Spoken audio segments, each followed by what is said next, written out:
Every day, something dramatic happens in the Caribbean that affects our lives. We'll give you the details. We'll give you the facts on Caribbean Perspective with Eddie Frederick. Host Eddie Frederick. Welcome to Caribbean Perspective. So glad you can join us. The story that takes the lead in today's edition for Friday, 27th December 2024, and brought to you in association with our friends at Antillean Group. Armed men opened fire on a group of journalists in Haiti. Details after this important message. Believe in our strength, we'll stand by you. Protection from all, perils big and small. Reassurance we give, it's so clear to see. Peace of mind, that's our service guarantee. We look after all our family. Yes, we do at every opportunity. Antillean Group, underwriters of all classes of insurance solutions for your protection and investment. Live well financially.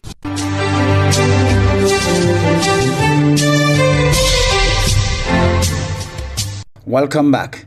At least 3 people were killed when armed men opened fire on a group of journalists gathered for a government press conference that was set to announce the reopening of Haiti's largest public hospital. Details in this Reuters report. Armed men killed at least 3 people on Tuesday after they opened fire on a group of journalists covering the reopening of Haiti's largest public hospital. A journalist at the scene said 2 reporters and a police officer were killed. Here, people are assisting a man injured in the shooting. Journalists were invited to arrive at the hospital in the downtown area of the capital Port-au-Prince at 8 a.m. for a government press conference with Haiti's new health minister. 3 hours later, they were still awaiting the minister when shooting began. Eyewitness video showed journalists huddled on the floor, with some appearing to have been shot, while others fled the hospital over this wall. This woman lost her husband. She is asking why God would allow such a thing to happen to her on Christmas. Leslie Voltaire is the president of the Presidential Transition Council of Haiti. Speaking after the incident, he said it would not go unpunished. We express our sympathy to all the victims' families, in particular to the Haiti National Police and all the journalists' associations. We guarantee them that this act will not remain without consequences. The State University of Haiti Hospital has been closed since a surge of gang attacks in March that saw the country's former prime minister ousted from power. Armed gangs now have near total control over Port-au-Prince and a wide reach over the rest of the country. They have targeted hospitals and forced most of them to shut down in a display of strength over the government. St. Lucia's Prime Minister Philip J. Pear has attributed the mounting pressure on the Castries cargo port to the rapid economic growth experienced in St. Lucia. The St. Lucia Air and Seaport Authorities, SLASPA, has raised alarms over the limited space available for containers at the port. While the Prime Minister acknowledged plans to expand port operations, he did not provide specific details about upcoming infrastructural upgrades. Zane Romulus reports for the DBS News World. The St. Lucia Air and Seaports Authority, SLASPA, has highlighted a serious issue at the Castries port where there is insufficient space to store cargo. This situation has created a pressing need for improved logistics, infrastructure upgrades, and strategic planning to meet the high import volume. During his end-of-year press conference, Prime Minister Philip J. Pear was asked about the government's plans to tackle this growing problem. He acknowledged that the government had been caught off guard. The country has been a victim of its own success. That's what happened to us. We are victim of our own success. The volume of imports is unprecedented. So we never planned.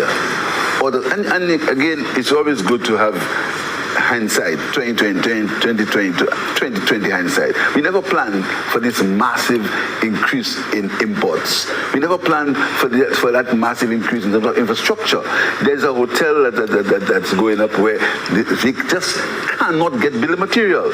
So the economic expansion has almost caught us flat-footed. And that's a fact. The storage issue at the Castries port has been a concern raised by multiple administrations over the years. Various discussions have aimed to explore potential solutions to this ongoing challenge. One of the proposals has been relocating cargo operations to the Buckeye terminal in Cul-de-Sac. This move would enable the Castries port to function exclusively as a cruise port. In addition to this proposal, there has been ongoing dialogue surrounding the need for upgrades to the port facilities in V4. At his press conference, the Prime Minister acknowledged the necessity of expanding the Castries port to accommodate the growing import volumes. However, he did not provide specific details regarding infrastructure upgrades. That is why when we segregated the tourism part and the cargo part was to allow the cargo part more leverage to be able to expand their operations. So right now, the debt that SLASPA had,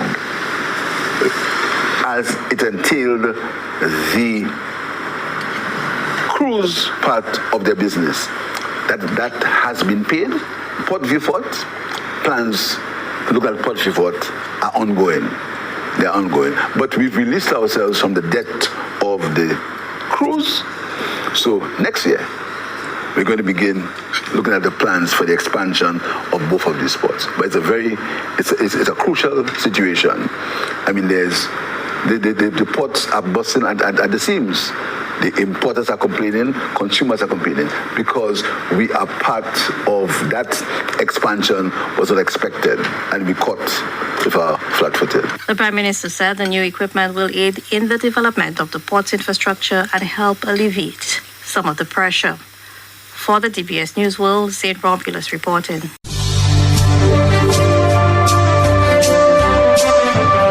You're listening to Caribbean Perspective with Eddie Frederick, in association with our friends at Antillian Group, underwriters of all classes of insurance solutions for your protection and investment. Live well financially. Special Prosecutor Robert Innocent provided insight into St. Lucia's anti-corruption framework in his maiden national address, underscoring the role of public cooperation in combating graft.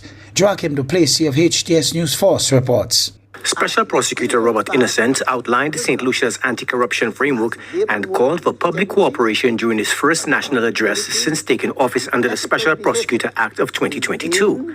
Innocent explains that the Special Prosecutor's Office is specifically tasked with investigating allegations of corruption among civil servants and public officials, not private sector corruption.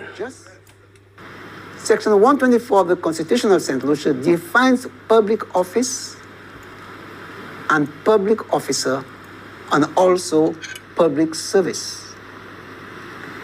Public service is defined as service in a civil capacity of the government.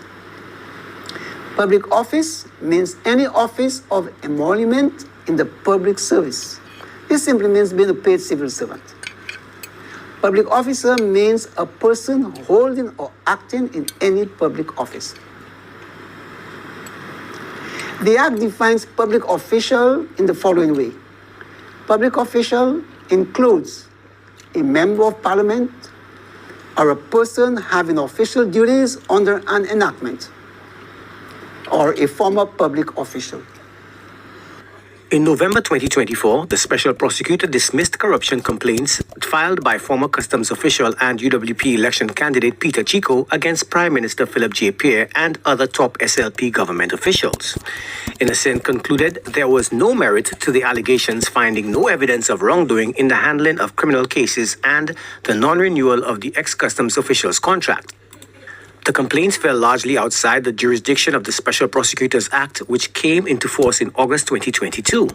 Innocent emphasized that the law cannot be applied retroactively. The Office of the Special Prosecutor has received several complaints.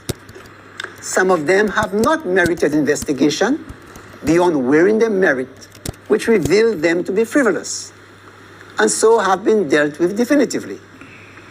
A couple required responses from persons against whom the complaints were made, and these responses proved decisive in determining the complaints had no merit, while the other complaints in our possession are under investigation.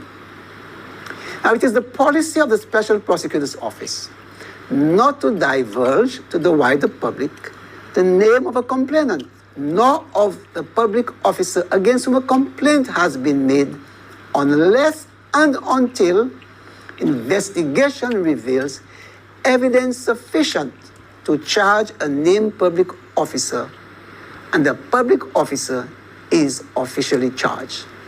The special prosecutor emphasized that the government's anti-corruption efforts predate his appointment and include multiple international agreements and domestic agencies. He detailed how various laws and institutions work together to combat public sector corruption, including the Integrity Commission and Financial Intelligence Unit. Innocent urged citizens to actively participate in fighting corruption. The office may only initiate an investigation upon credible complaints from those of you who know of a live fire of corrupt conduct or of one in the process of being lit, or who has knowledge of the arsonists responsible for smoldering corrupt conduct. Unless you share your knowledge with the Office of the Special Prosecutor, you make it more difficult for the anti-corruption efforts of the government to bear tangible and visible fruit where public corrupt conduct has manifested itself. Innocent stressed that while the public service is largely managed with integrity, even isolated cases of corruption can have corrosive effects if not addressed promptly. Joachim Duplessis, HTS News Force. The majority of Guyana's press corps was barred from attending the swearing-in ceremony of the Commissioner of Police and his deputies, reportedly to avoid questions from the media.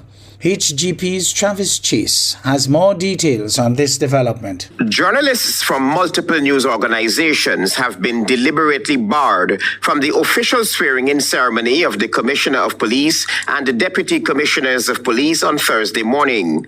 Instead, journalists were forced to follow the live stream of the swearing-in ceremony. Only a few hand-picked journalists witnessed the swearing-in ceremony. The question as to why the press was not invited to such an important event was met with silence from the Corporate Communications Unit of the Guyana Police Force. In fact, it can be observed that the relationship among the President, the hierarchy of the Guyana Police Force, and the press is now more confrontational and contemptuous than it has been in decades. It is therefore reasonable to assume that the Guyana Police Force and the government at large deliberately shut out members of the press to avoid questions about the constitutionality of appointing Clifton Hicken, who has passed the age of retirement as police commissioner. Nightly News understands that Mr. Hicken's tenure as acting commissioner of police should have legally ended on August 1, 2023. Mr. Clifton Hicken was appointed to act as commissioner of police in March of 2022 when he was 53 years old. He reached retirement age of 55 in July of 2024. To shut out the press from such an important ceremony, President Irfaan Ali felt more comfortable and unchallenged to say that he has followed the Constitution when he appointed Mr. Hicken as Commissioner of Police. So I congratulate you. I have also fulfilled my constitutional requirement for the appointment of the Commissioner of Police, and every aspect of the appointment has been meticulously followed as prescribed by the Constitution. Consultation, everything. Opposition leader Aubrey Norton had already rejected the president's nod of Mr. Hicken being appointed. Norton had listed a series of reasons why Hicken should not be considered for the position. Commissioner Hicken will be supported by 5 deputy commissioners who were all sworn in Thursday morning. They are Mr. Errol Watts, Mr. Simon McBean, Mr. Fasil Karingbaksh, Mr. Bravindranath Budram, and Mr. Wendell Blanham. Travis Chase, HGP Nightly News.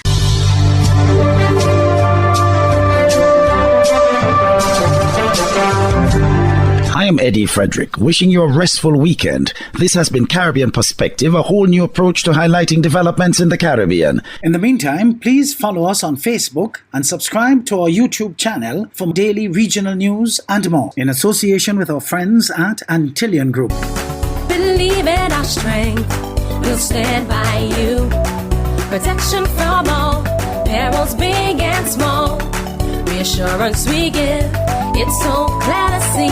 Peace of mind, that's our service guarantee.